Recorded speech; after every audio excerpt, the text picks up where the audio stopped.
Là où est l'Esprit du Seigneur, là est la liberté. 2 Corinthiens 3,17. La question centrale que Paul affronte est celle de la liberté. Pour lui, elle est une disposition intérieure qui permet d'aimer son prochain. Se faire tout à tous requiert une liberté par laquelle il est possible d'écouter en vérité, c'est-à-dire de laisser son intelligence et son cœur épouser les détours de la pensée de celui qui nous parle, d'explorer son univers dans la mesure où il nous y introduit. La liberté est une force qui nous met au service du prochain. Il ne sert à rien d'être libéré, d'avoir un comportement libéré, mais par amour. Il convient d'être libérant, de servir la liberté de nos frères que le Christ a rendus libres par le don de l'Esprit.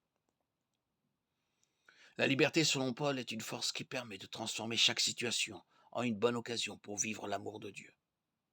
Tant de fois, nous décrétons que les circonstances ne sont pas favorables pour vivre le commandement de l'amour. L'homme libre fait de toutes les situations de son existence sa vocation, son appel à vivre l'éternel amour de notre Dieu. L'amour de ce jour nous libère pour mieux aimer demain. Aussi, la liberté est-elle une force par laquelle notre vie devient une histoire d'alliance, notre itinéraire, notre pèlerinage.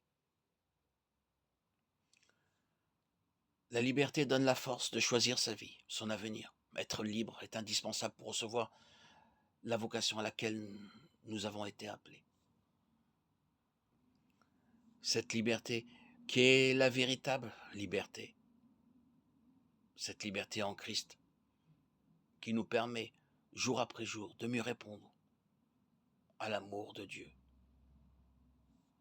Quotidiennement, soyons prêts à vivre de cette liberté pour partager cet amour que nous avons reçu du Seigneur, en germe, par son esprit,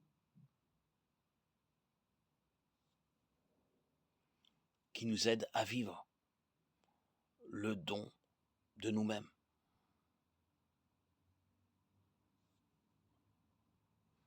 Au quotidien. Dieu, Jésus, n'est pas venu pour être servi, mais pour servir, à son image et à ses enseignements. Ressemblons-lui.